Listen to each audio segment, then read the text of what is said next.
going to stand up here and say something? Yes. Yes. All right. I declare that there's so few of us that surely we can't be self-conscious enough to not get up here one at a time and Absolutely. say something, right? Yep. Yes, declaring it open. Okay, is that a microphone? I mean, or are you just happy to see me? No, is that is that a tape recorder or just a It's a sound karaoke system? Debbie machine. is recording us. It's my Walmart karaoke machine. Cool. Yeah.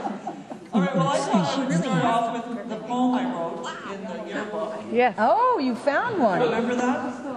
Yes. This will lend itself to teenage suicide. Angst. Well, isn't it? Well, those of us who deny it, I think, are in denial. Okay. Went to school today, saw the same people I saw... No, let me start again. Went to school today, saw the same people I see every day. They acted the same, looked the same, talked the same, walked the same, and swore the same. But they changed since yesterday, and they'll be different tomorrow. I'll never know them like I knew them today. Wow. Hey, and don't we all look and sound and walk the same and swear the same now? Vicky, you have changed the least of all. Smoky bitch, man. That childlike behavior. Well, Kim, I photocopied the pages from my former yearbooks. I didn't want to haul them all on the plane from Vancouver Island. But Kim Poole just found this one that he had written in mine from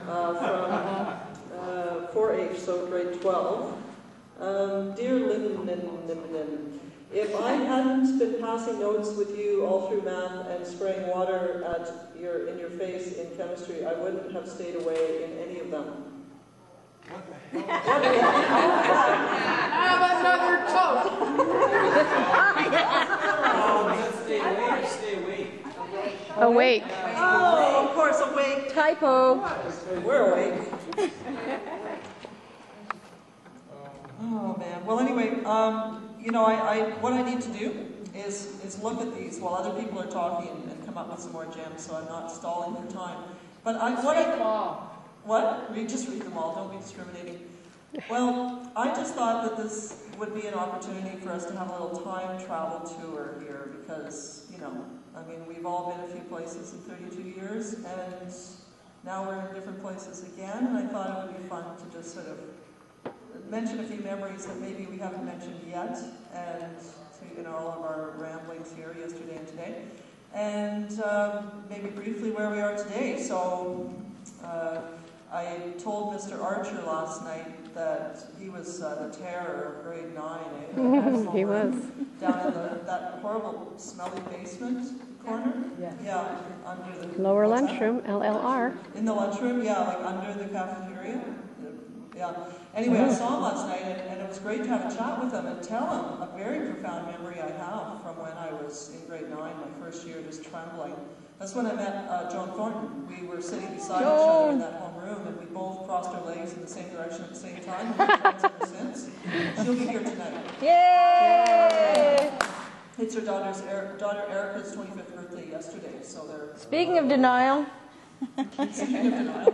how can that be that we have children the age that they're older than we were? Some of us didn't get out until we were 25, but anyway. What are you talking about? Attention! Oh yeah, no.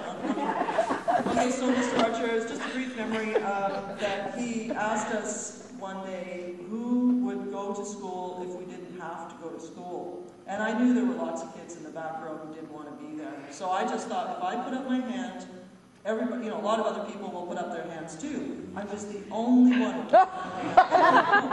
The front of the class. And yeah, so he would always make us stand up to talk. And so he made me stand, I had to stand up and say, why? And so First day I said, of school. you know, if we didn't have to go to school, then things would be different and wouldn't be a big deal if we didn't go to school. And then I sat down. And so I told him this last night. Of course, he doesn't remember. But he said, well, I probably would have thought good on you. Well, what a great thing after all these years to be able to air out that memory, you know, and be able, I mean, that's why I wanted to do this too, is because I've dreamt about this auditorium. I've dreamt about being here. So I thought the least we could do is be doing this together. So Are you seeing someone for this problem? I'm looking at them. Thanks for coming. So anyway, just zooming up to the present, I've told some of you that I'm living on Vancouver Island near Nanaimo, and I live on 100 acres. I'm renting a house, and my landlords have 3 beautiful horses, 3 dozen cows, a couple dogs, some cats, and some chickens. So I'm just in heaven because I get to visit them all but not take care of them. And Like children. I deliver mail, and I have a radio show. I did Toastmasters. I didn't even know that Toastmasters was here, but I think that that's how I knew of it, was hearing about it then. But then in 1999, I was doing photography for many years. I was doing a slideshow and on the ferries going up to Prince Rupert, and one of the native guys came out and was talking to me and saying, we were talking just one-on-one, and finally he says, have you ever thought of going to Toastmasters to deal with those ums and ahs? Ooh. And I went, well, okay, so I checked it out. I did it for a couple of years, started emceeing at coffee houses, and then got into radio, and it's been hugely helpful to have done. Cool. Wow, testimony, wasn't it? Yeah.